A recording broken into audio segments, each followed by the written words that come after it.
And let's put that question to former Conservative Party leader, former Work and Pensions Secretary too, still a Tory MP, Sir Iain Duncan Smith, who joins us now. A very good afternoon to you, Sir Iain. Afternoon, Julia. Should she be sacked? Should she resign? I think the evidence now has mounted up. She has to go. The least she could have done was to come immediately after the budget to apologise for having screwed up the data that she gave to politicians in the chamber. But in fact, it's gone too far. She didn't screw it up, did she? She knew what the data was. Yeah, I know. What I mean is different. that she just gave a different story altogether. And the point is that one way or the other, she has essentially misled Parliament, which has in my time been a cardinal offence, because Parliament is the public. So when you mislead Parliament, you mislead the public. Yep. So that's the cardinal offence that she should resign over anyway. But further than that, in all her public briefings beyond Parliament, she has deliberately withheld the fact that the OBR said actually there wasn't such a major problem and that she had some spare 4.2 billion that was going to be in the accounts. And from the very word go, they had set out to do one very simple thing. They wanted to trail the idea that the accounts, the finances were in such a bad position that they would have to raise taxes. Yeah. All that nonsense about the income tax raise, they weren't going to do that, but they were trailing it as, oh my God, it's so bad. You think they were never planning to raise income tax by 1 or 2 Not pence at the all pound? like that. Yeah. I think it was all part of a game to re-emphasise the idea that somehow they'd been left with this terrible legacy, that a black hole of 20 billion. In fact, we now discover early on in that process, they were told that there is at least 4.2 billion pounds sitting in the black, as it were, for her to use. So she didn't need to raise the amount of money. And in truth, what she was really doing was placating her backbenchers to pay a lot more for welfare, which is close on to about 60 billion more over the period. And then she, quite right, she broke her promise about tax, income tax, because at the end of the day, raising or freezing national insurance thresholds means more people are gone into upper rate tax. Means they pay more tax. 2 billion more people just in this parliament. That said, you lot froze tax thresholds, didn't you, for 7 years? Yeah, I argued about that from the word go. Let me tell you, the whole idea of this was stealth. It was the wrong thing to do then. It'd be far better to come out openly and debate about income tax, not to try and raise it by freezing. And then nobody really notices that until far too late. So governments shouldn't be doing that. They should be banned from freezing tax thresholds on that basis without arguing for it and setting out the... Yeah, so you argued it on both counts. But this is the interesting thing, of course.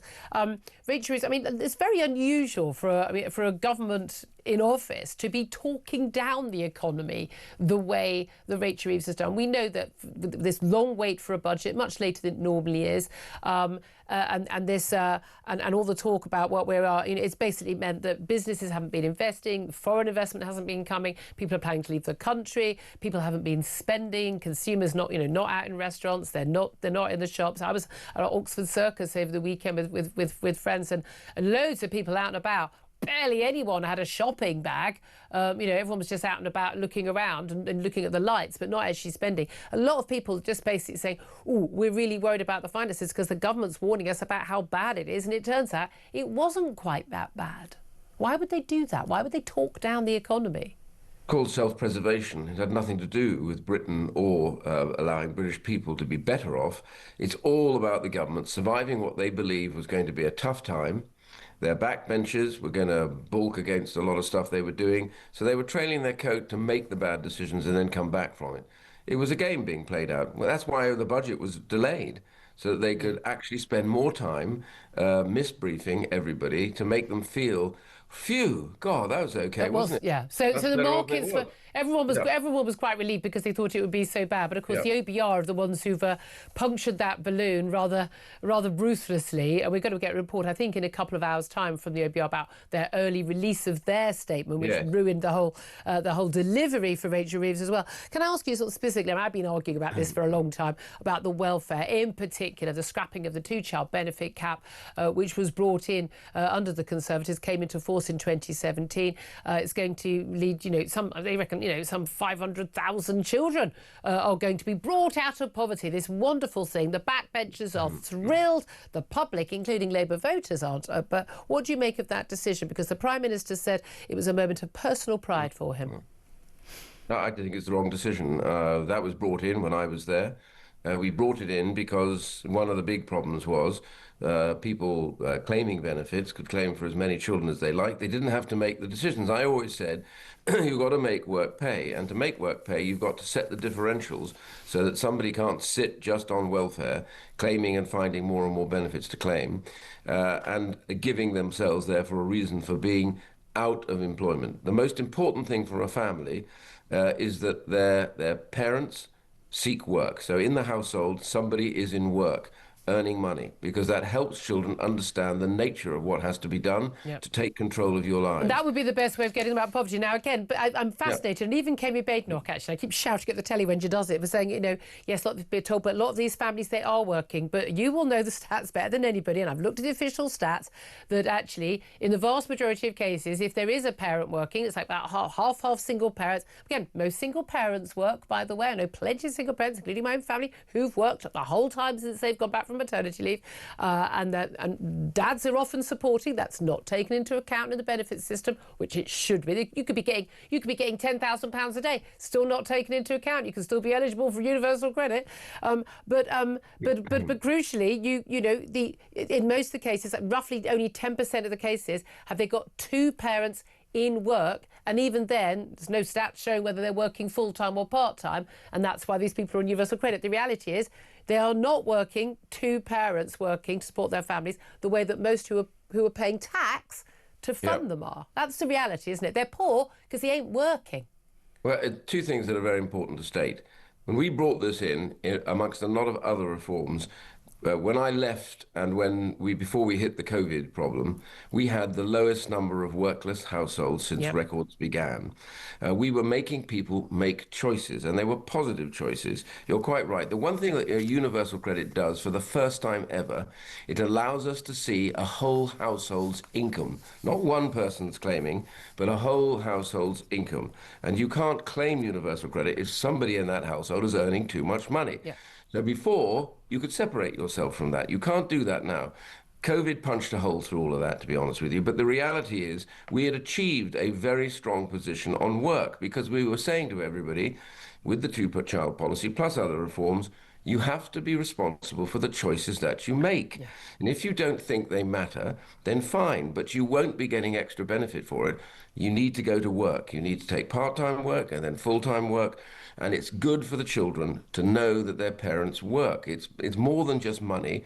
It's about structure and psychology. And that's why, as I said, we had the lowest number of workless households since records began. And I think what they're going to do with this is not just balloon the budget, which, by the way, is set to astonishingly rise over the next few years, is that they're actually going to destroy a lot of that structure at the lower level. And when they say children in poverty, being in poverty or completely reliant on other people in the state is no particular place to be. You want to get them out because work pays. That's the critical bit. That's the simple thing. Well, I mean, talking of work paying, we're still paying the salary of the MP for Hampton Highgate. My own local MP, Tulip Siddiq, Labour MP, still has the whip today, despite the fact that overnight she was convicted of corruption in Bangladesh in a trial that took place in her absence. She's been sentenced to 2 years behind bars. She has said this was trial by media and that the verdict was flawed and farcical, but she's still got the Labour whip. She had to resign as the anti-corruption minister once the corruption charges were brought against her. I've got no idea, no way of knowing whether the Bangladeshi judicial system, justice system, is any good. I'm going to guess I wouldn't trust it as much as ours. She chose not to go there to be tried, to give evidence on her own behalf. Should she still be sitting as a Labour MP or indeed as an MP at all?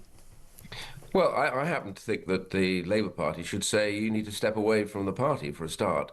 Whilst this is going on, if you're going to try and clear yourselves through the court, okay, but you do that not as a member of the Labour Party. That's the first position she's got to take. It's up to her constituents now, maybe put together a petition. Like a recall petition, then try and get a debate in the Parliament about it. There are things that they can do about it, but just to dismiss it like that and stay exactly as though nothing has happened does strike me as bizarre. She has been accused of a charge. She has not made any attempt whatsoever to clear her name on this. She's just said all this stuff is wrong and rubbish. And yet we know there was massive corruption going on in Bangladesh at the time. And that her aunt was Prime Minister and she was close to her aunt. Yes, and that who's was the also whole been point. So, convicted. so I think it's not enough just to sit there. She has to make every effort to clear her name, or at least her constituents need to make a decision about whether they wish her to sit there. Well, I think we should start doing that. Just finally, I want to ask you: you're a former military man as well as a MP. Two former heads of UK Special Forces suppressed evidence of possible SAS war crimes, according to a former high-ranking officer. He's told the public inquiry into possible war crimes in Afghanistan. The officer said that there were. He was among the most senior in the Special Force. He said he'd passed what he called explosive evidence regarding criminal behaviour to the then director of Special Forces in 2011, and that no action was taken. Now, this is some of the evidence that has been released. It's only partial evidence, obviously, and some of those who've been accused have said, look, either not responded or have said, well, look, I'm going to give my evidence to the inquiry in the proper way. Should we, A, do you think this is likely, as some military man, and B, should we know about this, given this is evidence that's been held behind closed doors at this inquiry? Well, I think this is quite a selective leak. I'm slightly concerned that the inquiry is leaking elements of it or releasing elements of it out because at the end of the day, they have to make a complete judgment based on all the evidence and a balance of how truthful this evidence may be or how well informed it is. What I find really difficult to understand is why a little bit of this evidence, this bit, has got out when there are other bits of evidence going in the opposite direction. And I was quite impressed by a colonel of the SAS who was on one of the radio stations this morning, and he said to them, look, first of all, we don't know the other side of the argument at all. And secondly, he said the individual concerned, that he didn't name, but he said he knew who it was London-based throughout that time, not in situ, in the territory. So my view is this: I think it's a big mistake for a public inquiry to start releasing bits of information that seem to suit their purposes at this particular point and not wait until the whole set of evidence is there for the public to look at and judge. And it's wrong to do that. And I therefore would say I don't comment on whether this individual giving evidence was right or wrong. I don't know. What I do know is that a public inquiry should come out with final results, not interim bits and pieces, which we seem to be having quite a lot, including, by the way, in the dreadful lockdown inquiry. Don't even get me started on that. Yep. Sir Iain Duncan Smith, really good to talk to you. Covered a lot of ground there. Appreciate you joining us. Thank